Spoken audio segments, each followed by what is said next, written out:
G'day. Before we get stuck into this great interview, if you all could hit the like and subscribe button, that would be bloody awesome, and it'd mean you all keep up to date with all the great interviews brought to you by myself, crank.com, and thatmetalstation.com, the only station with more metal than your Mars kettle.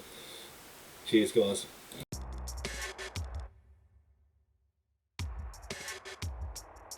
Hey, how you all going? It's Jai, that Aussie metal guy here with crank.com and with that metal station. And today I'm getting to have a chat with Mark McNelly and Todd Thanhauser from AD 2020, whose latest single Ricochet is an absolute killer rock track. And they've got an album coming, Lockdown Diaries, which is due August 10th. Thanks for joining me, guys. Thanks for having us. Thanks for having us. You bet. Yeah. Absolute pleasure, man. First off, dude, I'm pretty keen to find out, how did this project begin with you all? Because you've all been in a lot of bands. You got Greg there, who's been all over the place. Ron, Bumblefoot, Thal from Guns N' Roses, just to name one of the few bands he's been in, and yourselves who have been in a lot of bands as well. So how did this all begin? So during the pandemic, Dan Reed, who's actually produced and co-wrote the songs with Mark and myself, had called me about another business venture that we're involved with. And it was just kind of one of those questions that the timing was right. Everybody was home. And I just said to him, Dan, I said, I'd love to do an album with Mark. Do you want to write some songs with us? And he said, yeah, that's great. Let's do it. And he was like, well, who are we going to get to play guitar? Who are you going to get to play bass? And I had met Greg Smith probably a year prior, and Ron Bumblefoot Thal, I'd met him probably about a year, maybe a year and a half prior. And I had been listening to Ron's acoustic solo albums that he did during the lockdown. So that stuff was on my rotation. And so it was just one of those things. I said, I don't know, maybe I can get Greg Smith to play bass, and maybe we can get Bumblefoot to play guitar. And, I just kind of set the bar as high as I possibly could and went after it, and we were very fortunate that, everybody was available. Everybody wanted to do the project once they heard the demos, and just, it was just a great time. Yeah. So what was it like when you first got into to the bit of the pre-production side of things, all sat down for your first jam, got in the jam room there? What was that like? Well, it was interesting because we were in lockdown, so we weren't together. We were not together at all. It was this kind of stuff. We were doing tons of Zoom calls. We were doing all this, back and forth. And so it was, it would kind of be a situation where Mark or myself would send lyrics off to Dan. Dan would come back with a, a style or, sort of a fleshed out the rhythms and stuff like that. And then we would discuss it from there and say, yeah, we like what we're hearing. Let's get down that path, or let's massage it a bit and go down a different path, or whatever. But it's kind of how it all started. We wrote all the songs in about 6 weeks, I would say, because it was just, we didn't know day to day. Like, it was at the height of the pandemic when nobody knew anything. And, we were just kind of like wanting to get it done while we could, because you just didn't know. There was so much unknown going on the whole time. So we were moving quick.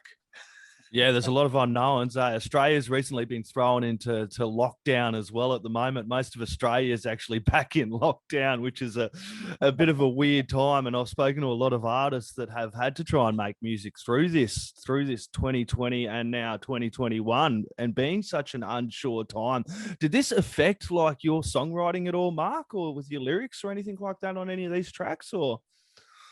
Yeah, of course, some of this stuff is written positive in nature, dealing with the pandemic and stuff like that. I mean, we try to keep it positive because we were in a negative situation. I mean, the world was on alert, and it's really all about the music, really. But we wanted it to relate to something that the world could enjoy. Something that people could listen to and actually. I mean, who knows what could happen? 15 years down the road. I mean, this is something that there's got to be something positive in all this negativity. Let's find it. And that's what we were shooting for. In the writing. So. It comes across like in your first track there with Undivided as well. Yeah, trying to keep it positive, And so what was this whole process for you like? Singing at home, I see you've got your little setup in the back there.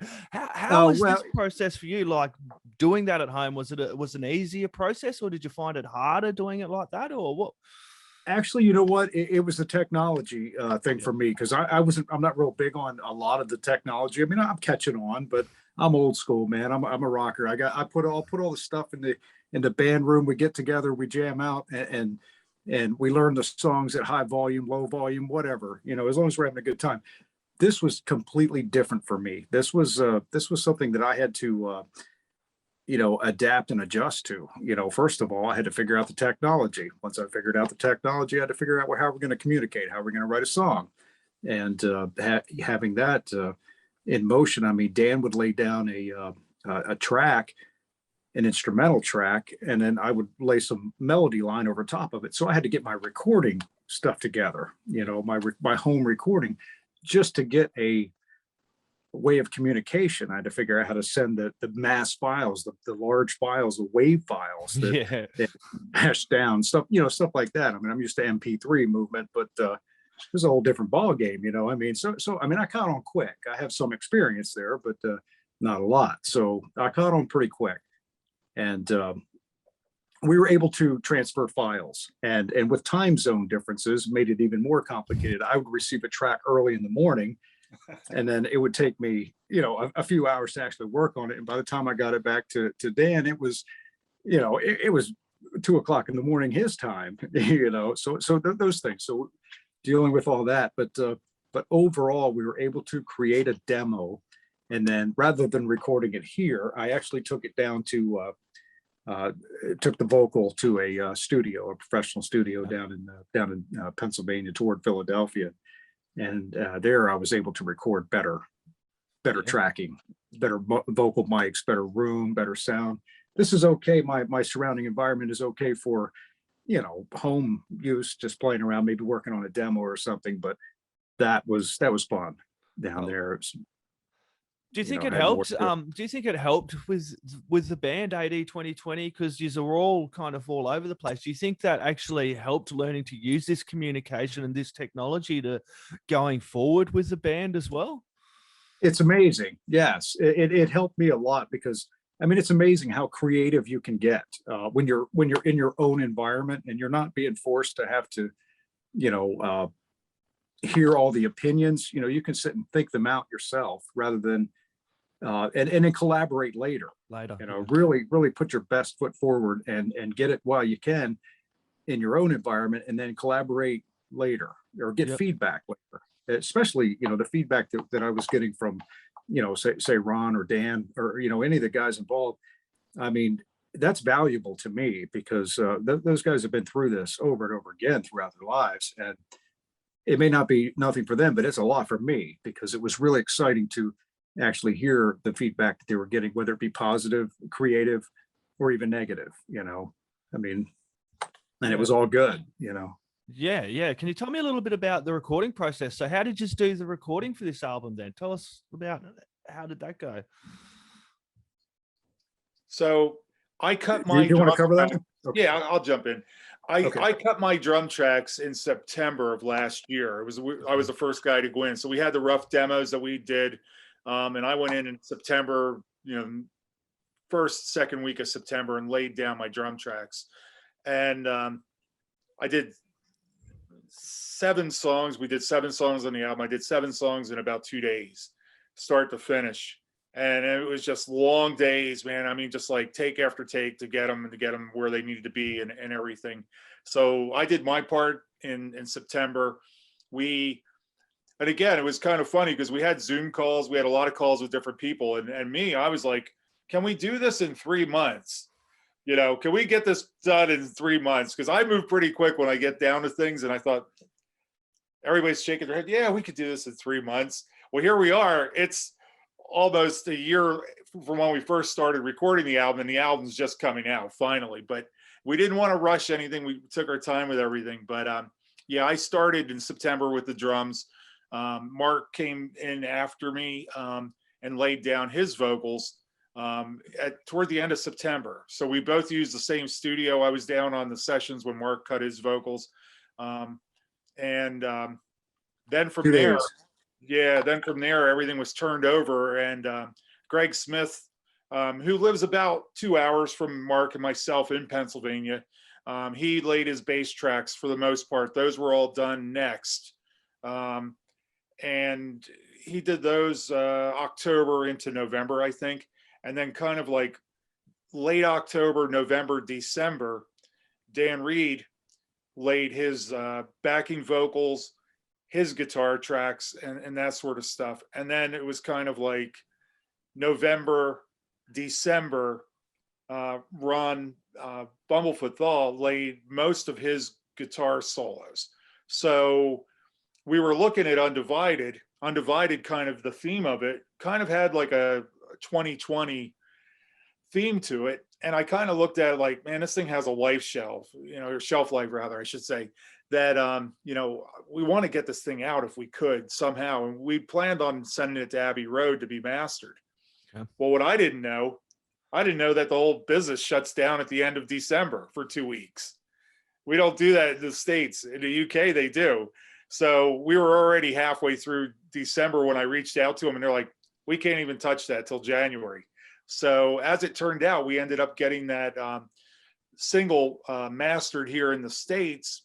We put out the video for it just to kind of get something out to the people that were really expecting something from us last year. And then we continued moving the album, mixing, mastering the rest of the tracks. And that continued up until April, probably somewhere around April. Yeah. And then we sent all those tracks, went back to Abbey Road. Everything, the entire album, even Undivided, which we did a mastering in New Jersey, we sent that all back to Abbey Road just to have it all consistent. Yeah, nice. So yeah, quite the process. Yeah, and the track listing names, you can kind of feel that does have that 2020 vibe. And I know you kind of what you wanted to put out. You got that Ricochet, Finding My Faith, Undivided, Hard Drive, Digital Overload, which I'm sure we bloody got a lot of that. No Regrets and Why Can't We Be Friends? Can you tell me a little bit about the latest single, Ricochet, and kind of what that means for you, Mark, lyrically, and a little bit about the film clip, because that's a pretty cool film clip that just got done for that one. Okay, the film clip actually was not my idea. I had something completely different in mind for that. So I'll let Todd embellish on that. The song itself, I had written that back a while, some time ago. The lyrics, all those lyrics were put together and designed with a metal band that I played with, something a little more heavier. It was aggressive, and it was it just didn't quite set with me well. I mean, it was cool. It was it was okay. We never released it or anything. We were just kind of recording it and listening to it. Not sure if we really wanted to go with it or put it out in public. And so it kind of got pushed to the wayside. So years had gone by, not years, I'd say, yeah, well, maybe a year or so went by. And I was going through some of my lyric sheets and stuff like that. And I thought, well, you know what? This one had a really cool hook in it and some stuff like that. Of course, it completely got dissected and switched around a little bit, but it was cool. The whole thing basically is kind of that design where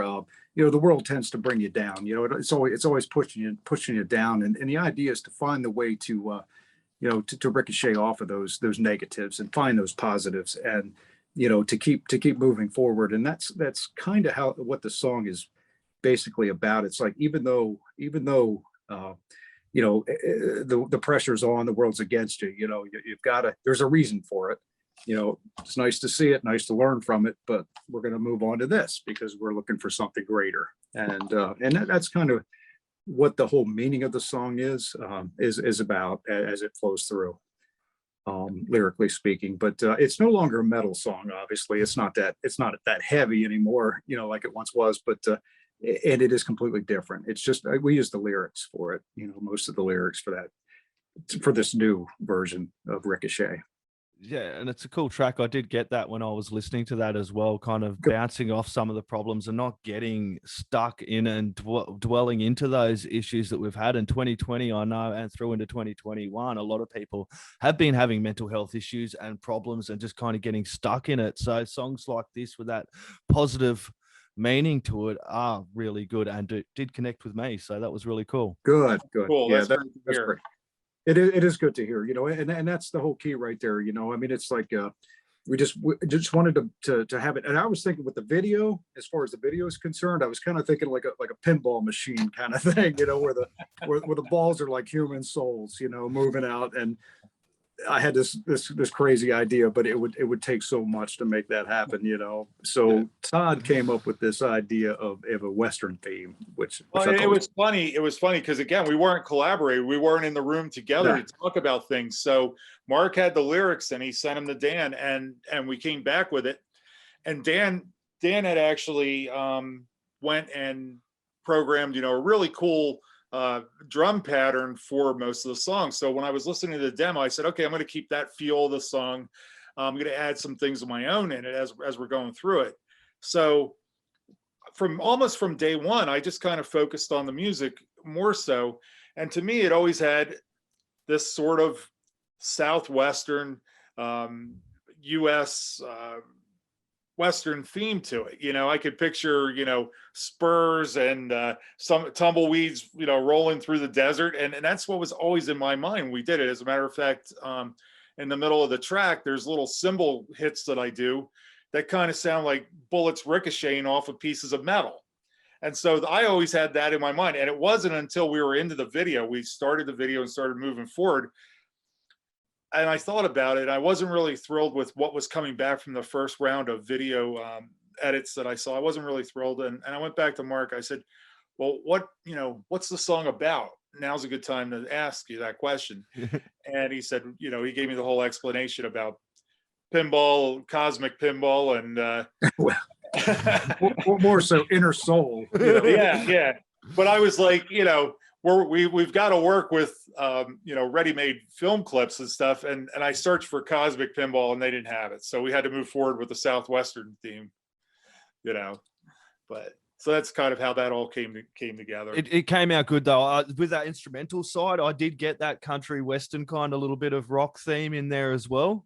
Yeah, especially, you know, Ron Bumblefoot Thal did the solo for that. That was one of the last songs that he did his solos for. And I remember receiving those tracks. And I mean, when I booted them up and against the song, I just got goosebumps on my arm. I mean, the playing on that solo that he did on that was just brilliant. And we never discussed slide or anything. He just came up with all that on his own. It was just brilliant. Yeah, I think that slide gave it a little bit of that. It made me think a little more on the Western side as well. But if you will.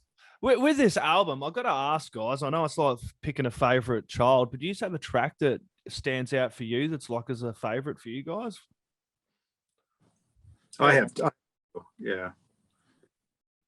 Myself personally, I like Finding My Faith. I think that one's one of my favorites actually, and I think it's the vocal feel in it is what I like most about it, as well as Hard Drive, because Hard Drive is where we really could, I personally could put some time in with Dan to really develop the song.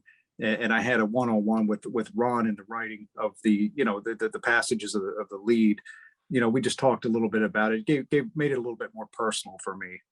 And then the fact that we had the keyboards with Derek Sherenian from Dream Theater lay those keyboards on there, that just made it, just makes it, sets home with me. You know, it made me feel real good to have that all happen.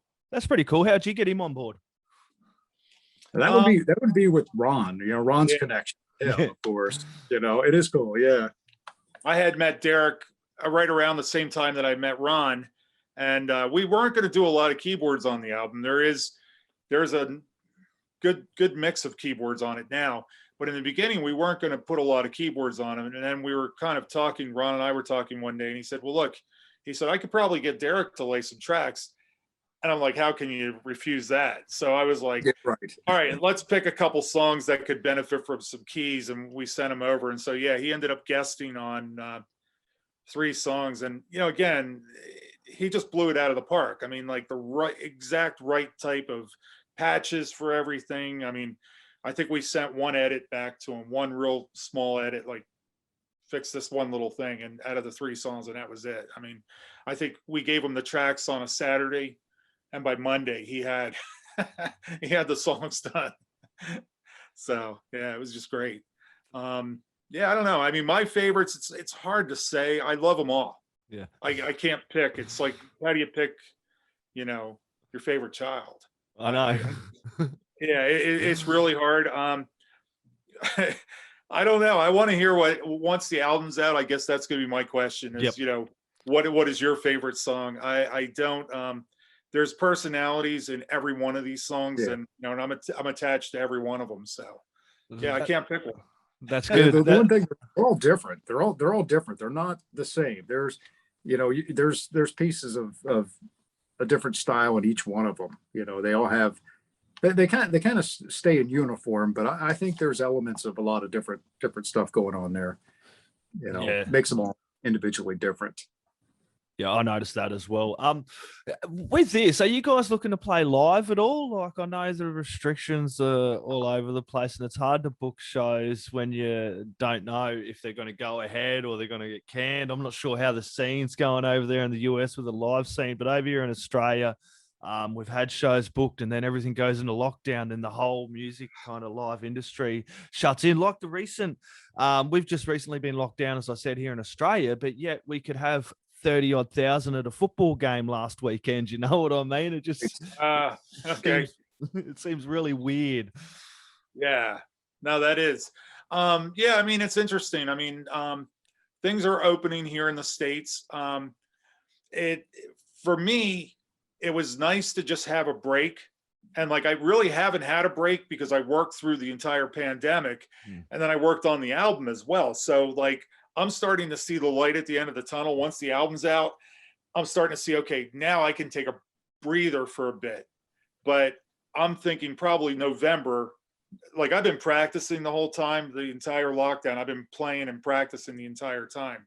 So my chops are up. But once November hits, that's when I'm going to seriously look at, trying to get back out and trying to get something back up and playing. As far as 80-20-20 playing live with the lineup that's on the record, probably will never happen because we're a variety of reasons. We're all on different continents and all over the place. You may see a couple of us do something, we may guest maybe, or something along those lines. The invitation is always open to do that. Just don't know yet. Probably by next year, we'll have a better feel on that. Yep. I would think. And I've got to ask, where's the best place people can get along and support you? He's got a website, like someone wants to chuck in pre-orders, because I know everyone gets stuck in this fucking streaming cycle and it gets really annoying. But for me, supporting the artist is going out, buying merch, putting in pre-orders, supporting the band. If you're just listening to it on Spotify, I don't really believe you can say you're supporting a band. It does my head in a little bit, the way music is unappreciated in this day and age. I love music. It's my heart and soul. It's everything. And as I'm sure you guys are, and pre-orders and buying stuff is where it's at. So the thing about it is, that you don't get with the Spotify is you don't get all the cool artwork that goes with it. You don't get, you get the steak, but you don't get the sizzle, And there's a lot of, like in this album, we put a lot of effort into the packaging. Kind of like back in the day, you'd go buy a great album and, there's a great booklet that goes along with it and the lyrics and things that make you laugh and things that make you say, oh, I didn't see that the first 10 times I looked at the album. There's little things that are hidden in there and, and that sort of stuff. So yeah, we appreciate, everyone's support. Streams are great and it's cool to see that we're getting streams in 35 different countries and thousands of people are downloading it and listening to it. But we did make a really nice package that's available. That'll be available on August 10th. We're doing a pre-sale that'll start through CD Baby and all those streaming sites on August 1st. Yep. And all that information will be on our website, ad2020music.com. That's the one. www.ad2020music.com. Get along and support the band. And for albums, man, that was my Google back in the day. Like, the computers and all these generations, like, this is only in our lifetime. But when I'd buy CDs, like you said, you'd read the lyrics along with the song, the album, the first time you're hearing it. And then you'd see the little thank you notes, and then you'd see the little bands they'd thank in it as well. So you'd go along, go, that dude's on there. And then you go out and you buy that album and check that out, and there's all these little bits and pieces that you're not going to get when you're streaming. And when you go over and buy albums, that's where it's at, especially in the year we've had. You know what I mean? You were saying all the work you guys put into this. It does seem a bit odd that Spotify and these cycles expect you to just put your music out for free. So I do like to bring it up about supporting the bands and getting along and buying, putting your money where your mouth is. We appreciate that. And I know all the other artists Thank you. Yes. that depend on it definitely appreciate it. So Awesome. Todd, Mark, I'm going to let you get about the rest of your evening. Did you two have any last words, shout outs, or thank yous you'd like to add in there before we sign out? Mark. Thanks to everyone involved, and we appreciate it. Yes. Yeah. Thanks everybody for the support. Thank you for taking time out of your morning to talk to us, and we'll do it again. Awesome. I look forward This is to a it, blast. guys. This has been Peace. an absolute blast. You guys have a lovely evening, and I will talk to you soon. Thank you very much. All right, man. Frank and that Take metal care. station. Take care. Cheers, guys.